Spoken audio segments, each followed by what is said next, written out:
Hello दोस्तों, स्वागत है आपका मेरे इस चैनल पर जिसका नाम है डेवलपर बनो। तो गाइस, मैं आज से अपना यूट्यूब चैनल स्टार्ट करने जा रहा हूँ जिसका नाम मैंने आपको बता दिया है। मैं इस पर कोडिंग वगैरह सिखाऊंगा जिसमें फ्रंट एंड पार्ट पूरा कंप्लीट प्रॉपर सिखाया जाएगा। बट अभी फ़िलहाल मैं अपना ये चैनल रिएक्ट के साथ स्टार्ट कर रहा हूँ।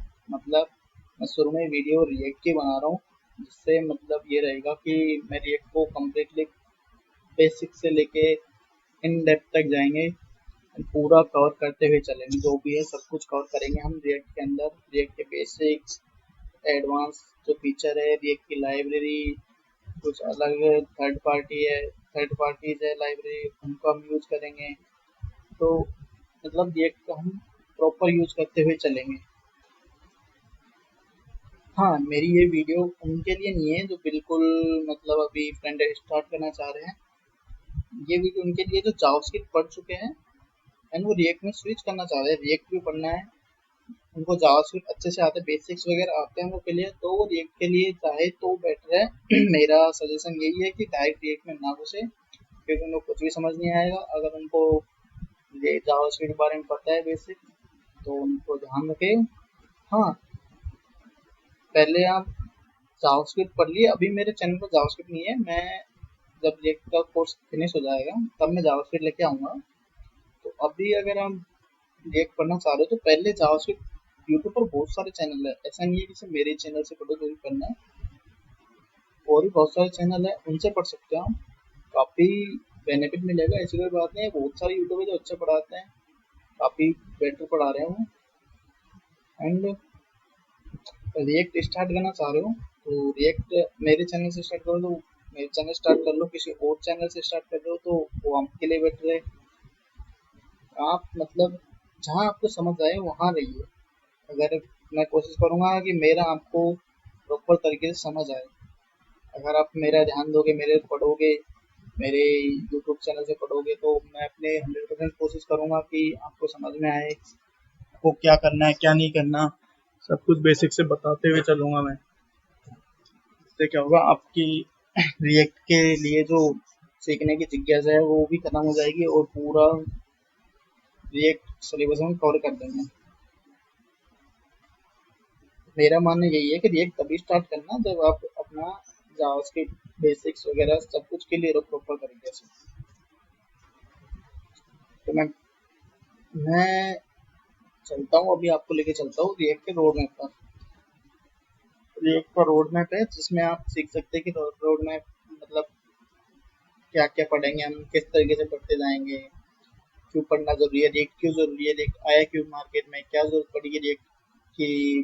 जो यूआई के काम थे वो तो फ्रंट एंड से पहले भी हो रहे थे, रिएक्ट से पहले भी हो रहे थे। तो रिएक्ट की जरूरत क्यों पड़ी, क्यों आया, क्या जरूरत पड़ गई इसकी, ये सब हम रोड मैप में हम सीखेंगे। रिएक्ट के रोड मैप में हम सब कुछ बता देंगे, क्यों आया, कब आया, कैसे आया, ये सब हम बताते हुए चलेंगे।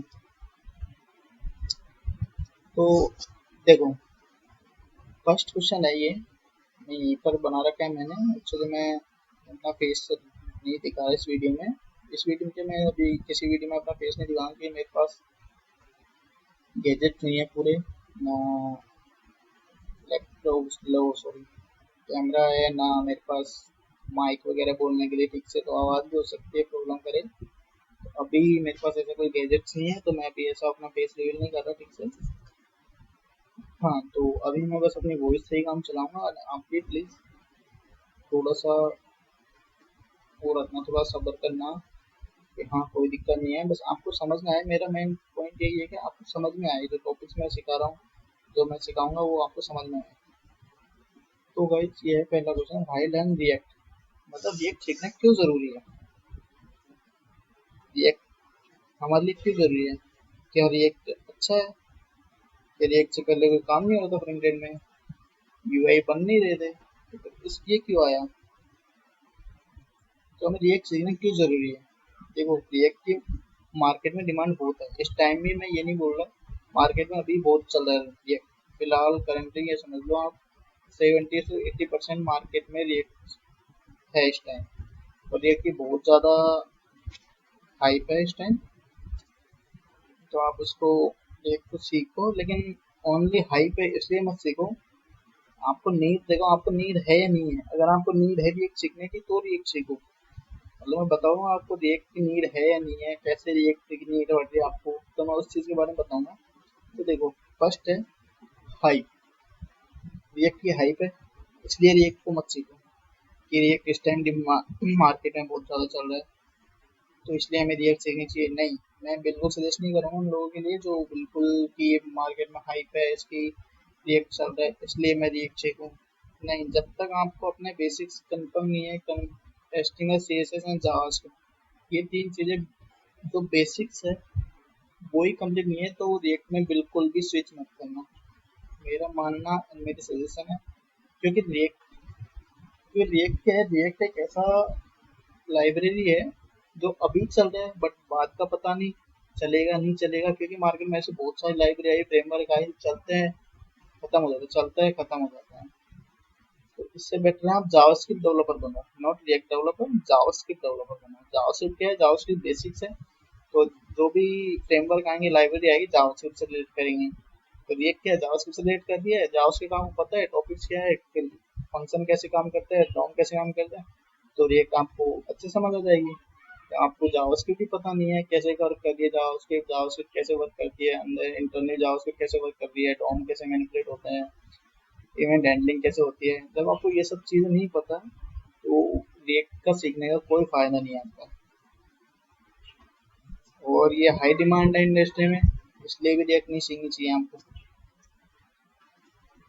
तो गाइस, ये आपके जो मेन, मैं बता रहा हूँ आपको, जब तक रिएक्ट के, अगर आप रिएक्ट इस तरीके से सोच के चल रहे हो कि मुझे ये चाहिए, हाई पे इसकी, इसमें पैसे ज़्यादा मिलेंगे, नहीं, ये बिल्कुल गलत तरीका। आपका पैसे मिलेंगे ज़्यादा, बट जब तक आपको सब कुछ फ्रंटेज है, वो इंटरव्यू के लिए नहीं कर पाओगे। आपको डायरेक्ट रिएक्ट पढ़ोगे तो रिएक्ट क्या है, रिएक्ट वाले क्या है, जो रिएक्ट इंटरव्यू देने जाओगे तो जावास्क्रिप्ट पूछता है, जावास्क्रिप्ट क्वेश्चन करता है। जो हमको रिएक्ट आता है, जावास्क्रिप्ट नहीं आती, तो वो बोलते हैं, जो वो जो इंटरव्यूअर होते हैं वो बोलते हैं हम जावास्क्रिप्ट नहीं पढ़ी, रिएक्ट पढ़ रखी है, तो आपको बेसिक्स तो आनी चाहिए ना रिएक्ट जावास्क्रिप्ट के। जब आपको बेसिक्स नहीं आती तो क्यों हायर करेगा। बोलो कल आज हमारे, चलो मान लो आज हमारी कंपनी में रिएक्ट है, पर कल को नहीं हुई रिएक्ट, हमें जावास्क्रिप्ट पे वर्क करना है, कोई दूसरा फ्रेमवर्क आ गया, हम उस फ्रेमवर्क पे वर्क करेंगे, तो वहाँ दिक्कत कर सकते हैं।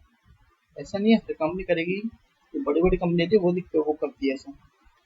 तो ऐसा मार्केट में ऐसा बिल्कुल मत सोचना, हाई डिमांड है, हाई पे इसकी, इसलिए हम रिएक्ट पे स्विच करें, नहीं। तो रिएक्ट सीखना क्यों जरूरी है, रिएक्ट क्यों है, क्यों आया मार्केट में, जब मतलब फ्रेमवर्क के काम, सॉरी, यूआई के काम जब रिएक्ट से पहले भी हो रहे थे, एचटीएमएल सीएसएस जावास्क्रिप्ट से भी हो रहे थे, तो रिएक्ट क्यों आया। तो रिएक्ट क्या करता है भाई, ये इजी टू लर्न होता है। मतलब इजी टू लर्न तो होता ही है, सीखने में इजी होता है, एंड कोड डेवलप करने में भी इजी हो जाता है। मतलब जो प्रोजेक्ट बनाते हैं हम, ये यूआई बनाते हैं, वो इजी हो जाता है उसको बनाने में। तो जावास्क्रिप्ट में मान लो अपन ने 10 to 15 लाइन्स ऑफ कोड लिखा, बट रिएक्ट में कहीं कहीं पर ऐसा होता है कि हम एक दो लाइन में कोड लिखने पर भी हमारा काम चल जाता है। एंड गाइस, ये सिंगल पेज एप्लीकेशन का फर्स्ट ऑफ ऑल जो मेन इम्पोर्टेंट टॉपिक है इसका, वो होता है कि सिंगल सिंगल पेज एप्लीकेशन होता है। सिंगल पेज एप्लीकेशन का मतलब है, जब पेज को रीलोड करते हैं तो पेज रीलोड नहीं होता। मतलब पेज एक बार रीलोड होता है, बाकी बाद में हम, ये मान लो किसी दूसरे मेन्यू पर स्विच करते हैं, दूसरे मेन्यू को ऊपर क्लिक करते हैं, जैसे अबाउट से अबाउट होम पर है, अबाउट पर गए तो पेज रिलोड नहीं होता वहाँ पर, बस ओनली अपन को कंटेंट पेज होता है, अबाउट का पेज हमें शो कर देता है, पेज रिलोड नहीं होता। इसलिए सिंगल पेज एप्लीकेशन मतलब सिंगल सिंगल पेज पर ही बनता है ये। तो ये इसलिए रिएक्ट का यूज़ करते हैं। रेंडरिंग इसकी बहुत फास्ट होती है, एंड ये डायरेक्ट वर्चुअल डोम पर वर्क करता है। ये देखो, ठीक है, फास्ट रेंडरिंग होती है, और वर्चुअल डोम, इसका जो वर्क होता है वो वर्चुअल डोम पर होता है। मतलब जो भी डोम अपडेट होता है वो पहले वर्चुअल डोम पर होता है, फिर रियल डोम पर अपडेट होता है, इसलिए रिएक्ट फास्ट बन जाती है और हमें दिक्कत नहीं करती। मतलब बहुत ज़्यादा फास्ट अच्छी हो जाती है, स्मूथली वर्क करती है। तो इसलिए हमें रिएक्ट सीखनी चाहिए, एंड ये लार्ज कम्युनिटी सपोर्ट है, कंपनी का लार्ज कम्युनिटी सपोर्ट है, मतलब रिएक्ट के लिए बहुत ज़्यादा कम्युनिटी सपोर्ट करती है, इसके लिए भी रिएक्ट सीखना अच्छी बात है।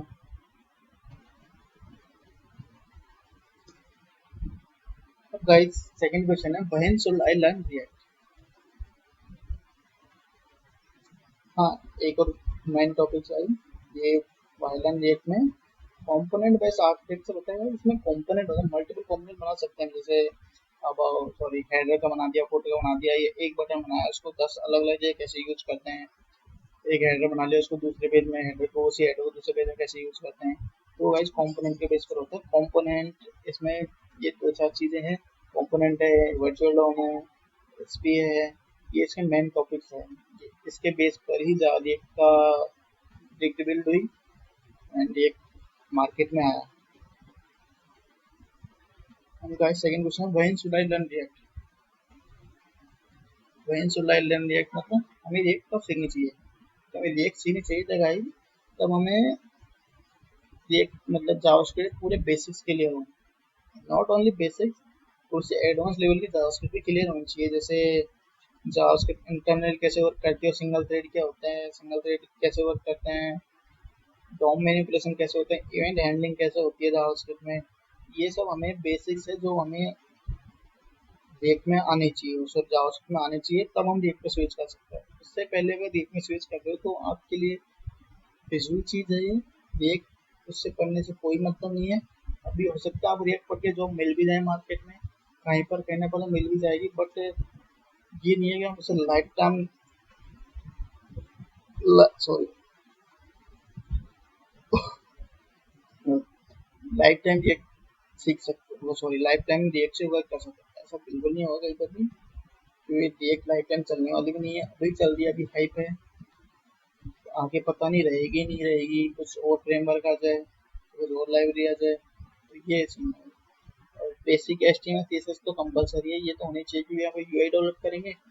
रिएक्ट भी क्या UI developer, front end develop करते हैं, वो यूआई मतलब एचटीएमएल सीएसएस डेवलप होता है। यूआई डेवलप करेंगे हम एचटीएमएल सीएसएस का यूज करके ही होता है। जब तक आपको एचटीएमएल सीएसएस नहीं आता तब तक आप रिएक्ट का पढ़ने का कोई मतलब नहीं है, क्योंकि आपको पता ही नहीं एचटीएमएल सीएसएस होती क्या है, तो आप रिएक्ट कैसे करोगे। तो ये गाइस कोई भी रिएक्ट सिखाते समय आपको एचटीएमएल सीएसएस का नॉलेज नहीं देगा। तो आपको फर्स्ट एचटीएमएल सीएसएस ही चाहिए, और उसके बाद जावास्क्रिप्ट एंड देन रिएक्ट पर स्विच करना चाहिए बिना इनके। अगर आप डायरेक्ट रिएक्ट पर कर रहे हो तो आपके लिए मैं अपना जो मेन सजेशन है वो यही दूंगा कि आपको रिएक्ट नहीं सीखनी चाहिए उस टाइम। अब गाइस तीसरा क्वेश्चन है, व्हाई रिएक्ट वाज क्रिएटेड। हाँ गाइस, तो रिएक्ट क्यों क्रिएट हुआ, इसकी क्या जरूरत पड़ी, ये क्वेश्चन अब आया। इसका मैं आंसर देना चाहता हूँ। देखो गाइस, रिएक्ट की नीड कब पड़ी। रिएक्ट क्या है, मतलब जब एक ऐप है जो अभी भी चल रहा है, फेसबुक नाम का, आपने सुना ही होगा, सुना है क्या, मतलब सब आज के टाइम में सब यूज करते हैं फेसबुक वगैरह। जब फेसबुक डेवलप हुआ था, फेसबुक सॉरी गाइस, जब फेसबुक डेवलप हुआ था तो उसमें क्या हुआ, एक प्रॉब्लम आई थी। जहाँ अपन देखते हैं ऊपर मतलब राइट साइड में, एक सेकंड में आपको थोड़ा सा समझाता हूँ इसके जरिए। ये गाइस,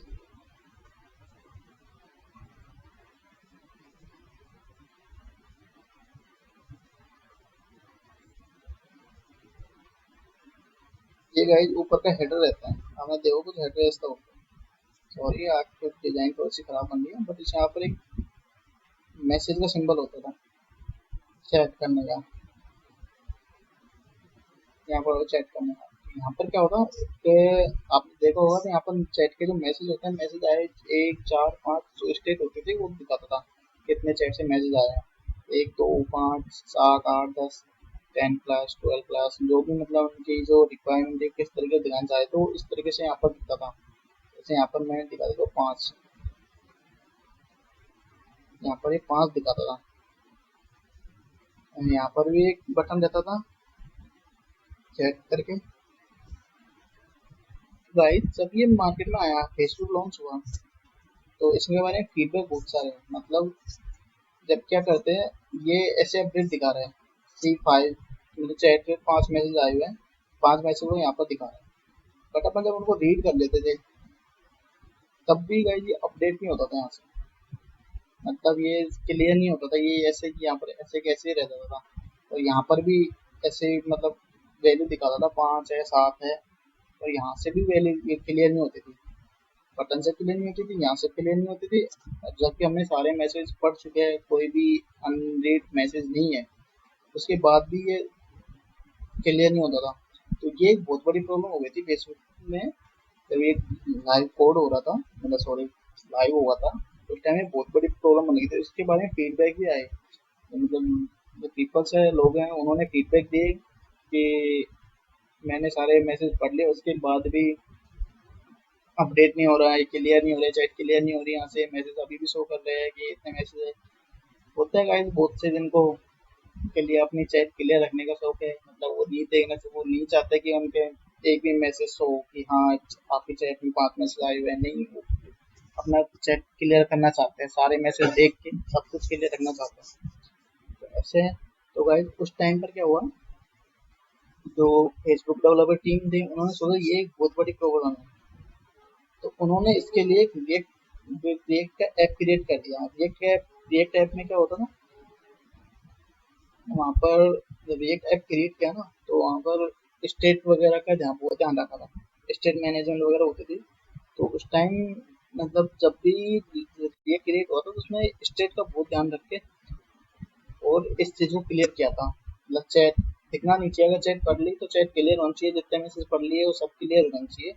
तो उस टाइम रिएक्ट बिल्ड हुई थी, और ये करीबन 2011, 2011 में रिएक्ट क्रिएट हुआ था, एंड 2013 में इसको मतलब इसका कोड पब्लिश हुआ था।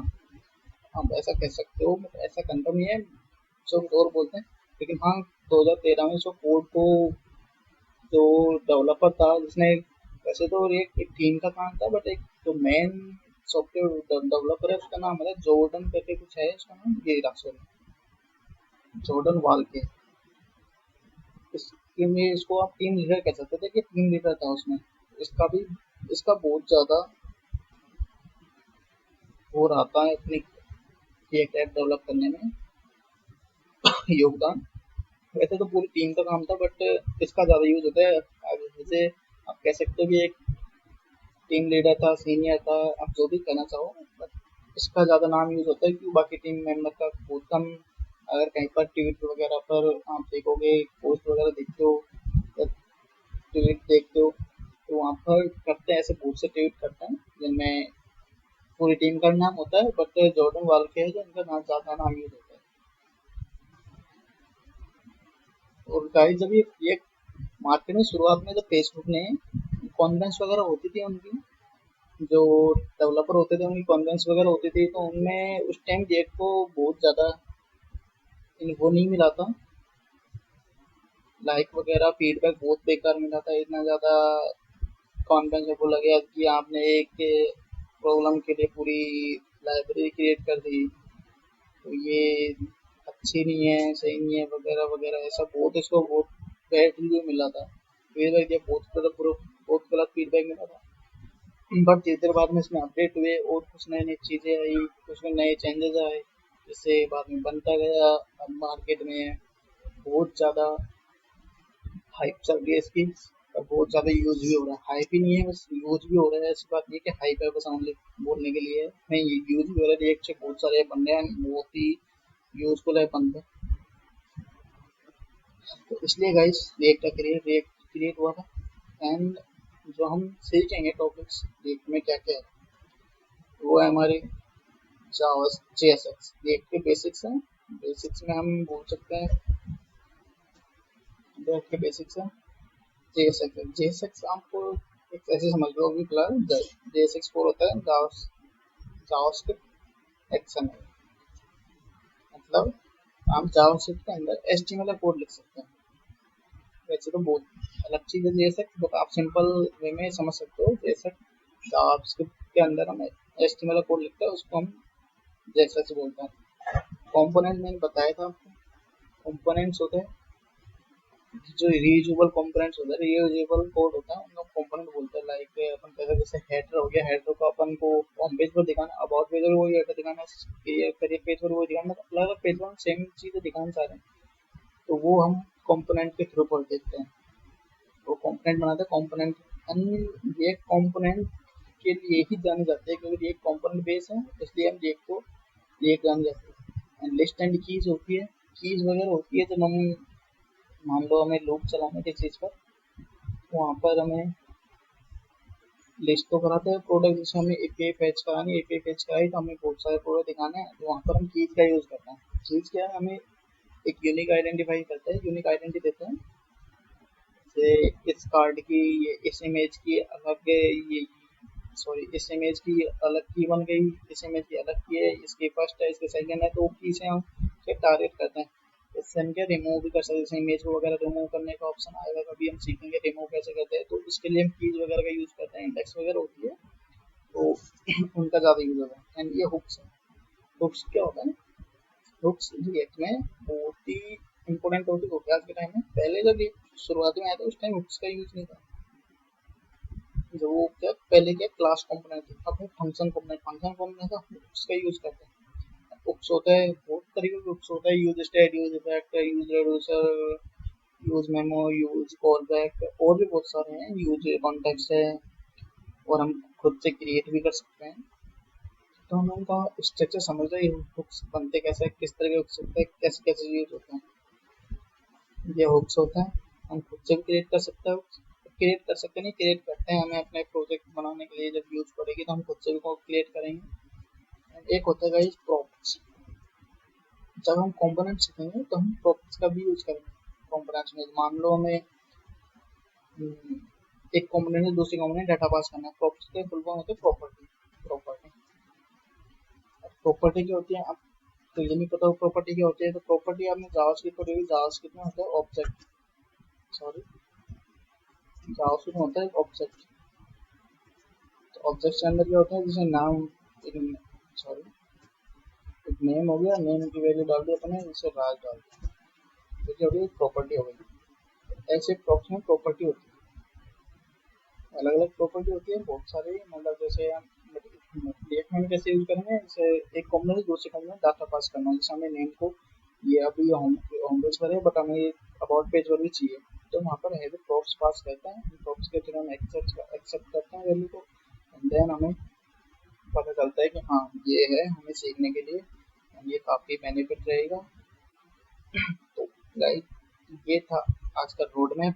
अब आप चाहे इसको मेरे यूट्यूब चैनल से सीखे या फिर किसी और यूट्यूब चैनल से सीखे, रोड मैप गाइस सबका यही है, ये जो बेसिक्स हैं रिएक्ट के, ये इनको बोलते हैं कोर रिएक्ट, जो कि कोर रिएक्ट,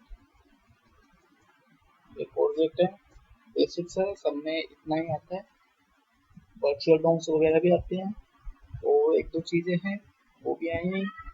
एंड उसके बाद जैसे हम राउटर वगैरह सीखेंगे, रिडेक्स वगैरह सीखेंगे, जो थोड़ा सा एडवांस रिएक्ट में आ जाती है, और वो नोट ऑन रिएक्ट, वो थर्ड पार्टी लाइब्रेरी है, उनको हम उनको हम इंपोर्ट कराते हैं। पहले हम उनको डाउनलोड करेंगे, लाइब्रेरी एक्सेप्ट करते हैं, डाउनलोड करते हैं, फिर उसको इंपोर्ट करते हैं एंड देन उसका यूज करते हैं। तो वो एक थर्ड पार्टी लाइब्रेरी है। जैसे दो चार को नाम बताता हूँ, राउटर है, एक रिडेक्स है, जस्टैंड है, और भी बहुत सारी है, मतलब ये आइकन्स है, ये लाइब्रेरी है, अलग लाइब्रेरी है, ये का पार्ट नहीं है, अलग है। यूज हम इनमें रिएक्ट नहीं करते हैं, तो इसलिए इनका यूज होता है, वैसे है अलग थर्ड पार्टी लाइब्रेरीज है। तो अब आप ये रोड मैप है, इसको आप मेरे चैनल सीखो, किसी और चैनल से सीखो। अगर आप मेरे चैनल सीखोगे, मुझे थोड़ी सी कमेंट करोगे, अच्छे से समझाओगे कि हाँ आपको ये समझ